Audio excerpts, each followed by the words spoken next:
Ya, kita bertemu lagi ya dalam mata kuliah namanya penulisan karya ilmiah.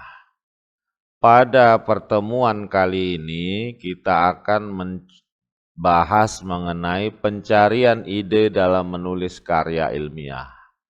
Nah, pertama kita pahami dulu apa yang dimaksud dengan ide. Ide memiliki peranan penting dalam menulis sebuah karya ilmiah. Banyak penulis gagal karena tidak menemukan ide. Nah, ya, banyak yang jadi juga tulisannya tetapi tidak menarik. Nah, ya, demikian juga dalam karya ilmiah. Banyak juga ide ada tetapi tidak lolos disebut karya ilmiah. Nah, kita lihat di sini ya. Ini nggak usah kita bahas sekali, kita cari ya.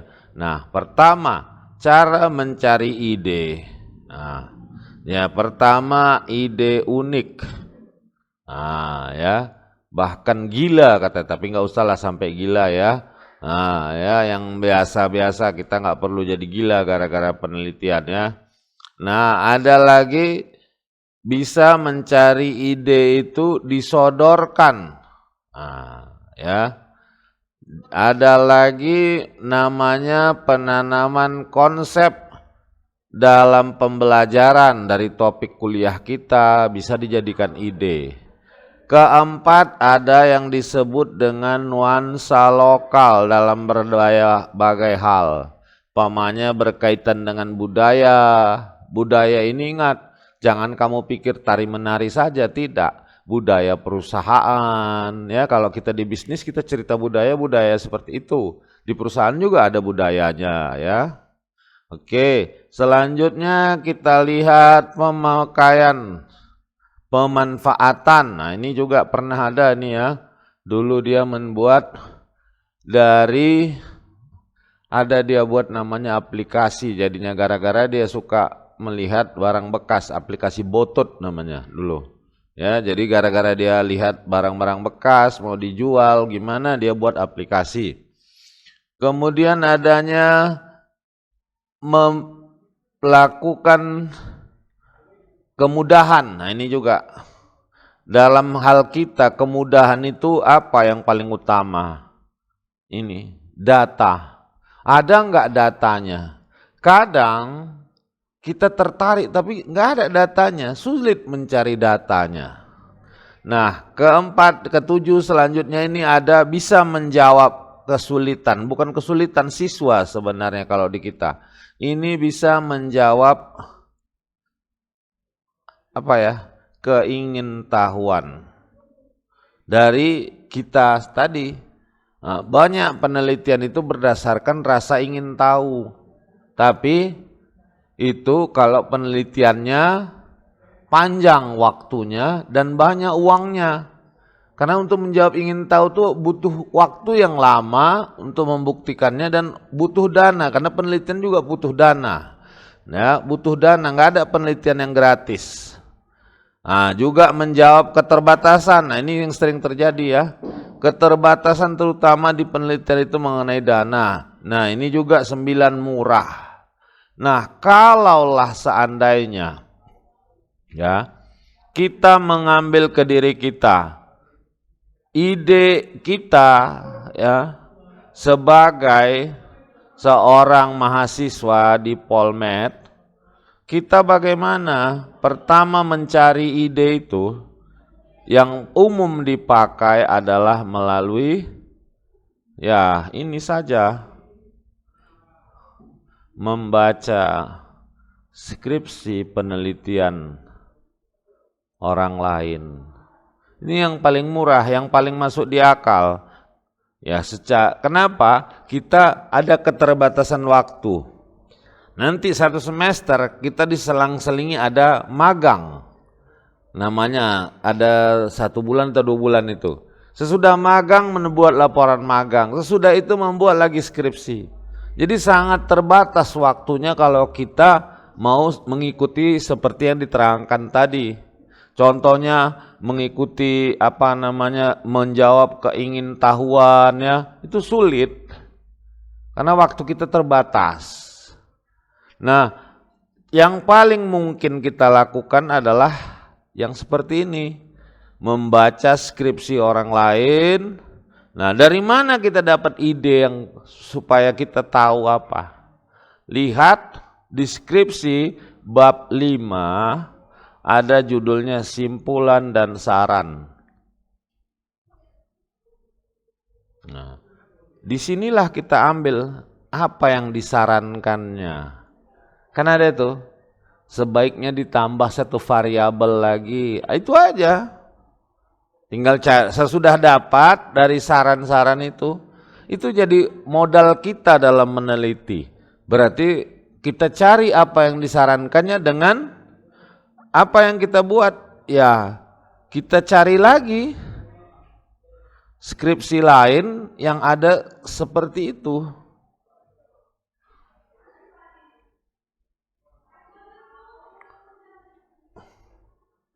Nah, jadi kita cari skripsi yang disarankannya. Yaudah selesai. Baru setelah kita cari disarankan ini, kita harus mencari jangan hanya satu. Minimal adalah referensi kita 5 skripsi. Yang mirip-mirip. Supaya kita bisa membuat penelitian terdahulu. Ya. Skripsi ya, apakah harus hanya skripsi? Tidak, jurnal juga boleh. Nah, ya, jurnal juga boleh, tetapi carilah yang bisa dipertanggungjawabkan, ya. Jangan asal kutip-kutip saja, banyak itu ya, dikutipnya aja skripsi dari universitas mana, yang dari mana gitu. Atau jurnalnya pun jurnal abal-abal. Carilah kalau yang mau paling pasti lagi, ya cari saja dari kampus sendiri, jelas. Atau dari kampus yang memang udah jelas lah gitu. Karena tidak semua yang di internet itu udah pasti benar. Ya jangan, ini kan ada jurnal Pak, sama judulnya, belum tentu juga ya. Jadi carilah yang bisa dipertanggungjawabkan. Nah, selanjutnya setelah kita dapat ide, udah kita cari, itu kalau saya bilangnya bahasa sehari-harinya, udah siaplah bahan masakan kita. Nah, ya kan ibaratnya kan memasak, kita udah belanja daun serai apa semuanya udah kita kumpulin gitu. Nah, kita udah dapat ide. Ide itu kita lihat deskripsi orang, di sarannya dilihat. Udah dapat semua bahan-bahannya, udah kita kumpuli jurnal untuk penelitian terdahulu. Nah, apakah udah pasti bisa? Belum. Apalagi yang harus kita lihat? Tadi itu kan ide, itu hanya sebatas ide. Ide kita dari mana kita dapat. Nah, selanjutnya kita harus ini, latar belakang. Latar belakang ini apa? Sangat tergantung kepada tempat penelitian.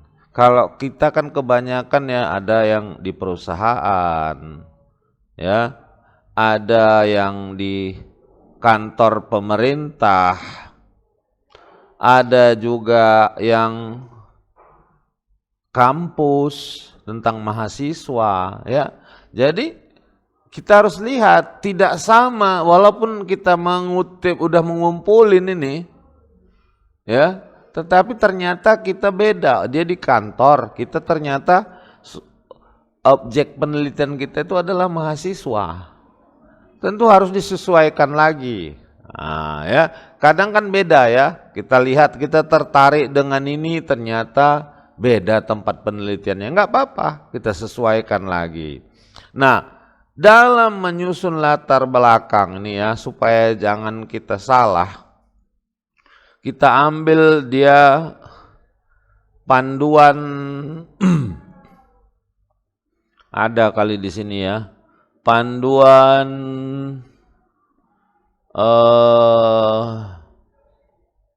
Politeknik, panduan penulisan mana ya? Di sini Nah, panduan PKLTA. Nah, ini dia yang ada sama saya masih. Dalam menyusun latar belakang, apa saja yang perlu kita buat? Nah, pedoman penulisan skripsi. Ini bab 4 di halaman 38. Nah, ini isinya bagian isi. Nah, halaman 41. Kita buka halaman 41. Nah, pertama yang ini berisikan latar belakang. Kita lihat buku yang tadi. Apa saja yang disebut latar belakang? Nah, secara teorinya latar belakang harus yang terdapat di dalam harus menceritakan ideal atau yang menurut teori yang dicita-citakan. Ada kondisi faktual, ada solusi, ada dan sebagainya. Nah, kita kaitkan dengan yang dibuat oleh Politeknik Negeri Medan. Latar belakang bercerita tentang, nah kita lihat. Ini perhatikan ya, menjelaskan apa, mengapa, dan pentingnya penelitian dilakukan. Kok ini harusnya bukan telah ya, yang akan dilakukan. Apa, mengapa, terus apa pentingnya gitu. Kenapa harus meneliti itu? Ya memang betul. Kita tidak ada penelitian tanpa latar belakang yang kuat. Tidak ada itu bohong. Kalau ada orang bilang, udah contek aja. Tidak bisa. Kenapa? Contoh ya, ini ada ya.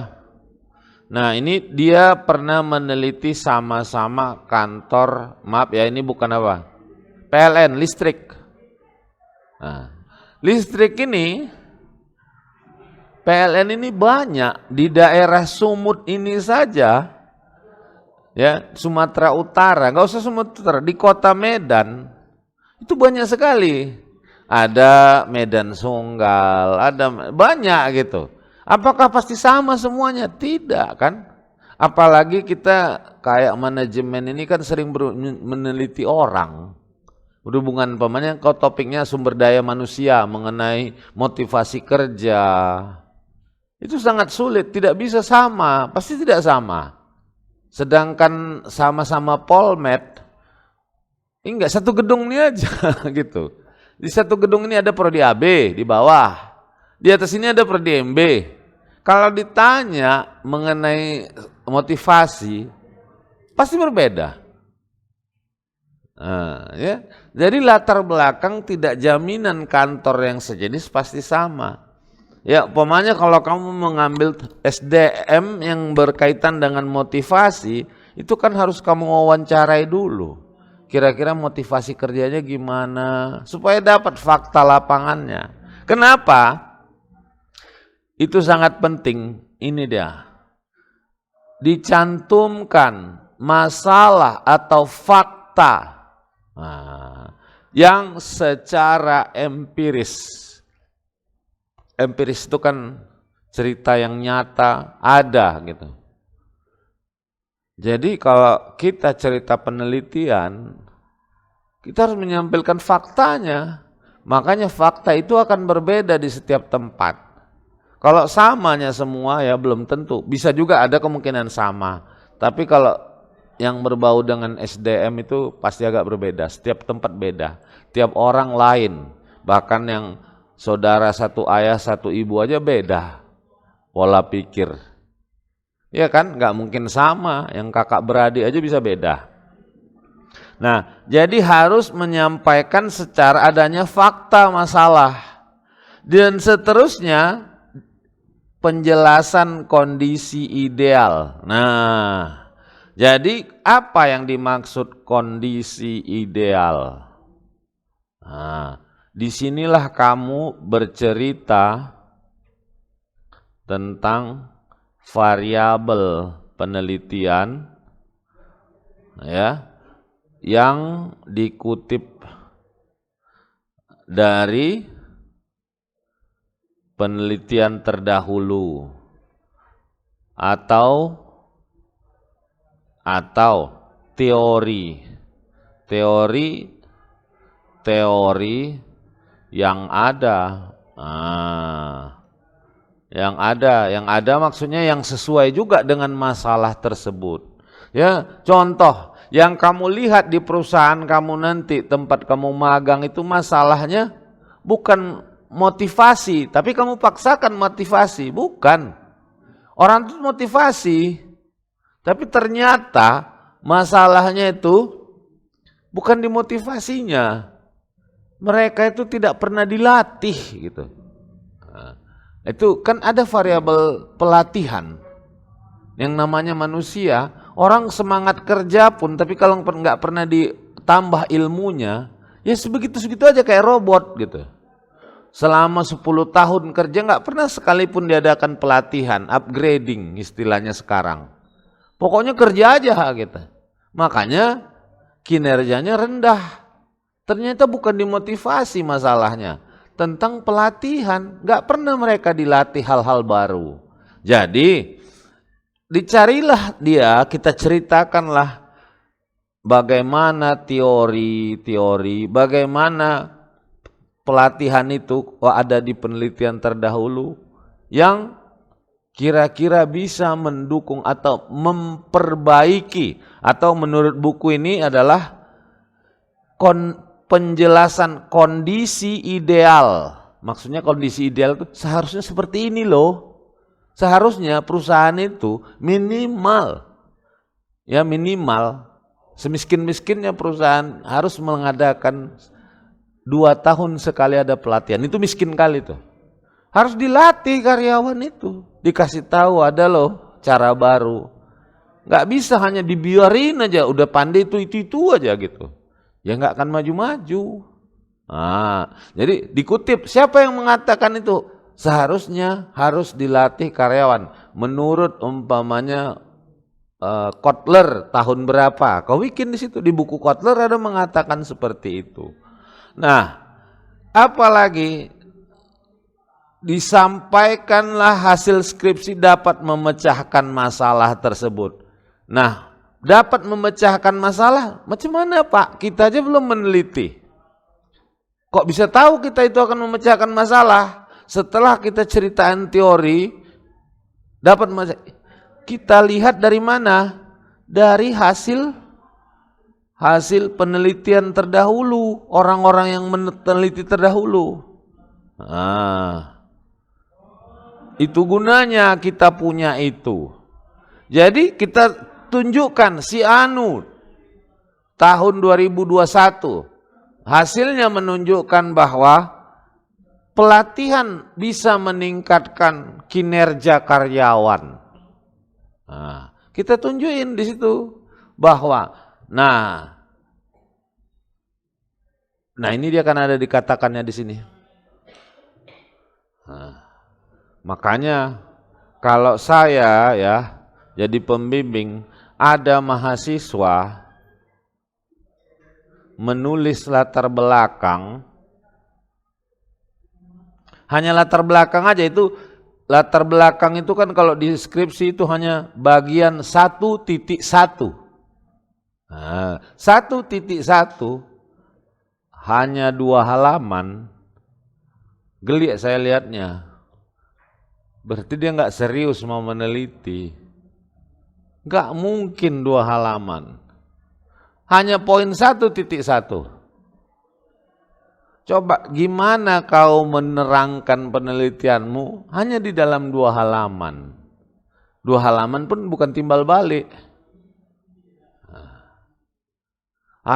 Inilah contoh, ada kutunjukkan ya, ini ada skripsi yang agak kurang bagus menurut saya ya. Tapi karena ya kan kadang mungkin kita sebagai pembimbing tahu juga dia mungkin otaknya hanya segitu, ya udahlah. Ya kan nggak mungkin kita paksakan. Ada kemarin itu bimbingan mana deskripsinya tuh ya?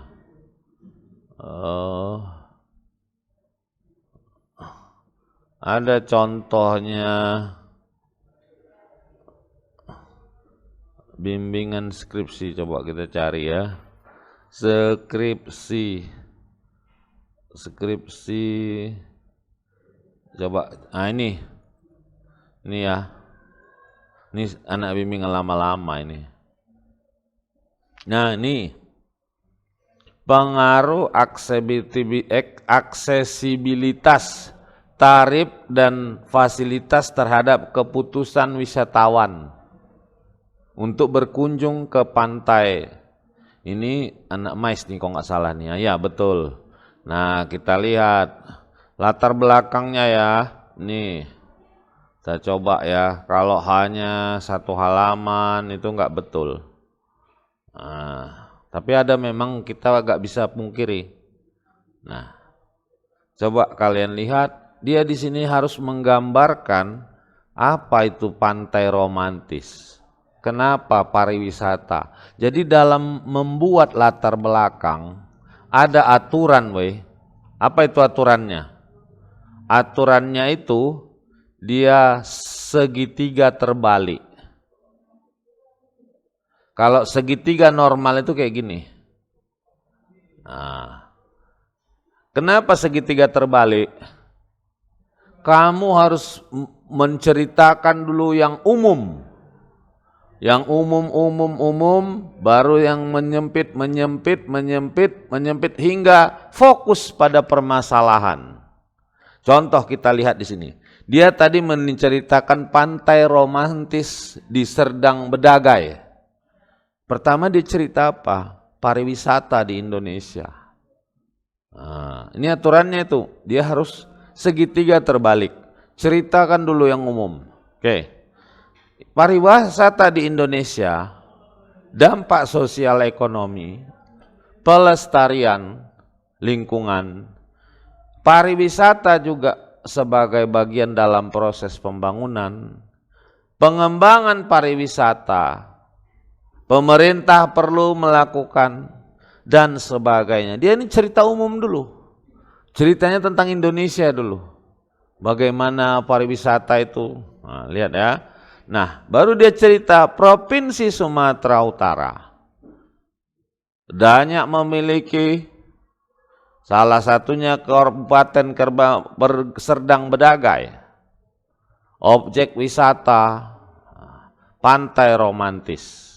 Oke, nah kita lihat, baru cerita dia pantai romantis. Jadi Indonesia, Sumatera Utara, pantai romantis. Tapi itu pun masih terlalu cepat rasa saya. Kenapa? Ada yang dilewatkannya. Kalau bisa dia menunjukkan, harusnya betapa pentingnya pariwisata itu di Indonesia. Dengan contoh, data-data jumlah tenaga kerja orang yang bekerja di sektor pariwisata atau jumlah pendapatan di Indonesia. Ya, kalau bisa kan nyari data itu di internet ada. Nah, pantai romantis disebut juga Romance Bay. Nah, saya saja belum pernah ke pantai ini ya. Nah, dia cerita, nah baru dia ini cerita umum tentang pantai tapi terlalu sedikit ini. Terlalu sedikit, jadi orang nggak menarik. Harusnya dia bisa menggambarkan. Nggak salah dia menunjukkan pantai itu sebetulnya. Fotonya dibikinnya. Coba ya kita lihat, kita hitung saja. Nah, sampai 1.1 itu ada sekitar 1 halaman, 2 halaman, 3 halaman, 4 halaman. Ini pun terlalu sedikit. Kenapa dia banyak? Karena tabel dia nih, ini pun menyala. Luas sekali tabelnya. Spasi-spasinya sebetulnya penulisan pembuatan tabel itu tidak seperti ini. Tapi ya udah diajarkan dia nggak bisa juga ya sudahlah. Mungkin hanya sebatas itu kemampuannya. Nah, dia tidak menggambarkan, kan gini ya, kalau kita merasa ini mau jadi kita kan harus bisa menggambarkan itu loh. Fotonya kita tunjukkan, kayak kenapa pantai romantis ini menarik gitu. Iya kan, apalagi kantor kau nanti meneliti harus kau tidak, gak salah kau lampirin juga fotonya, gak apa-apa. Supaya orang bisa lihat gitu. Hanya 1 paragraf cerita pantai romantisnya. Nah kemudian dia ceritakan pengunjung katanya. Nah, inilah yang disebut ya. Nah, ini yang disebut, coba lihat ya. Inilah yang disebut data faktual. Nah, dia ngambil, ditanyanya sama pengelola itu, berapa pengunjung per bulan? Nah, ditanyanya ada 300 orang. Nah, ini perlu ditampilkan. Nah, terus dia tampilkan lagi, nah ini pun kan cobalah. Harusnya bisa satu tabel ini, cuman tambah aja 2026, 2016, 2017, tapi dibikinnya 2 tabel. Nah, ya kan? Padahal ini sama. Nah, ya. Jadi ada kenaikan pengunjung dari 2016 sampai 2017. Nah, apa alasannya? Ini enggak diceritakannya. Nah, harusnya kalau menurut yang tadi kita bahas, dia di sini harus diceritakannya kondisi ideal. Inilah dia menurut teori. Kenapa pengunjung bisa naik, bisa kurang? Kutiplah sebuah teori atau lihatlah skripsi sebelumnya. Terus satu lagi, apa kira-kira hasil penelitian orang-orang sebelumnya yang nyambung ke sini? Nggak ada. Nah, ya, tapi itu ya kadang kita nggak bisa menjudge juga karena mungkin kayak saya lihat juga anaknya. Kalau anaknya memang udah kita suruh nggak sanggup juga, ya mau apa dibilang ya kan? Ya sudahlah, masa gara-gara itu dia nggak tamat-tamat, ya. Kalau ya, jadi sampai di sini dulu ya. Kita cerita latar belakang. Latar belakang sangat penting. Kalau tidak ada latar belakang, tidak ada penelitian. Kalau tidak ada penelitian, tidak ada karya ilmiah. Ya, ada orang bilang sepele latar belakang copy paste aja, saya tidak bisa. Karena setiap tempat berbeda, nggak bisa disamakan. Ya, barangkali sekian dulu dari saya. Mudah-mudahan bermanfaat. Terima kasih.